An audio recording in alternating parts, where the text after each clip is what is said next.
नमस्कार दोस्तों, स्वागत है आपका हमारे चैनल पर। आज हम बात करने जा रहे हैं दुनिया के दूसरे सबसे बड़े रेन फॉरेस्ट के बारे में, जो कि अफ्रीका में मौजूद है, जिसका नाम है कॉन्गोलियन रेन फॉरेस्ट। तो चलिए बिना किसी देरी के वीडियो को शुरू करते हैं। यह है कॉन्गोलियन रेन फॉरेस्ट, जिसे कॉन्गो बेसिन के नाम से भी जाना जाता है।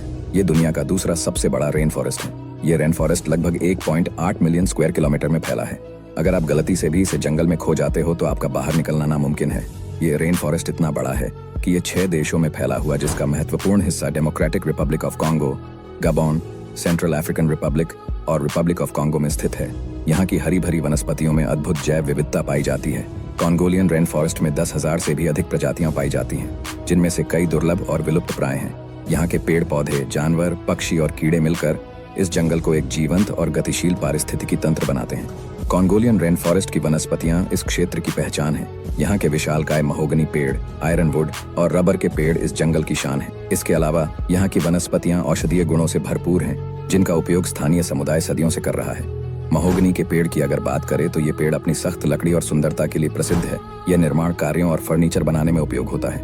आयरनवुड, इस पेड़ की लकड़ी बहुत मजबूत और टिकाऊ होती है, इसलिए इसे निर्माण कार्य और औद्योगिक उपयोग के लिए बहुत मूल्यवान माना जाता है। रबर के पेड़, ये पेड़ रबर के उत्पादन के लिए महत्वपूर्ण है। रबर का उपयोग टायर, जूते और अन्य उत्पादों में किया जाता है। कॉन्गोलियन रेन फॉरेस्ट के जीव जंतुओं में कई अनोखे और दुर्लभ प्राणी शामिल हैं। यहाँ के कुछ प्रमुख जानवर हैं, जिनमें पहले नंबर पर है ओकापी। इसे फॉरेस्ट जिराफ भी कहते हैं। ये केवल इसी जंगल में पाया जाता है और अपनी अनोखी बनावट के कारण पहचान में आता है। दूसरा है बोनोबो। ये मानव के सबसे नजदीकी रिश्तेदारों में से एक है। ये सामाजिक और मिलनसार प्राणी होते हैं। तीसरा वेस्टर्न लॉबलैंड गोरिल्ला। ये गोरिल्ला इस क्षेत्र के प्रमुख आकर्षण है। ये अपने विशाल काया आकार और शांत स्वभाव के लिए जाने जाते हैं। चौथा नंबर पर आता है हाथी, अफ्रीकी वन हाथी, जो यहाँ के घने जंगलों में विचरण करता है, जो इस जंगल का महत्वपूर्ण हिस्सा है। पक्षियों की अगर हम बात करें तो यहाँ पर हमें 1000 से भी अधिक प्रकार के पक्षी देखने को मिल जाते हैं, जो इस जंगल की विविधता को और भी रंगीन बनाते हैं। कॉन्गोलियन रेन फॉरेस्ट की जलवायु गर्म और नम होती है। यहाँ साल भर में भारी वर्षा होती है, जो इस क्षेत्र को हरा भरा बनाए रखती है। यहाँ का औसत तापमान 24 से 27 डिग्री सेल्सियस के बीच रहता है। इस जलवायु की वजह से यहाँ की वनस्पतियाँ और जीव जंतु फलते फूलते हैं। कॉन्गोलियन रेन फॉरेस्ट सिर्फ वनस्पतियों और जीव जंतुओं का ही घर नहीं है, बल्कि यहाँ के स्थानिक आदिवासी समुदायों का भी निवास स्थान है। यहाँ की पिग्मी जनजाति जैसे मबूटी और बाका सदियों से इस जंगल में रहते आ रहे हैं। वे इस जंगल के साथ एक अटूट बंधन साझा करते हैं और अपनी जीवन शैली और संस्कृतियों को बनाए रखते हैं। आइए इन जनजातियों के बारे में विस्तार से जानते हैं। मबूटी जनजाति, ये लोग शिकारी संग्राहक होते हैं और जंगल के संसाधनों पर निर्भर रहते हैं। उनकी जीवन शैली और परंपराएं इस जंगल की विविधता में घुल मिल गई हैं। बाका जनजाति, ये लोग भी मबूटी जनजाति की तरह शिकारी संग्राहक होते हैं। इनकी संस्कृति और ज्ञान जंगल के साथ एकाकार हो चुका है। कॉन्गोलियन रेन फॉरेस्ट का पारिस्थितिकी तंत्र वैश्विक पर्यावरण में महत्वपूर्ण भूमिका निभाता है। यह जंगल कार्बन डाइऑक्साइड को अवशोषित करके ग्लोबल वार्मिंग को नियंत्रित करने में मदद करता है। इसके अलावा यह जल संसाधनों को सुरक्षित रखता है और स्थानीय जलवायु को संतुलित बनाए रखता है।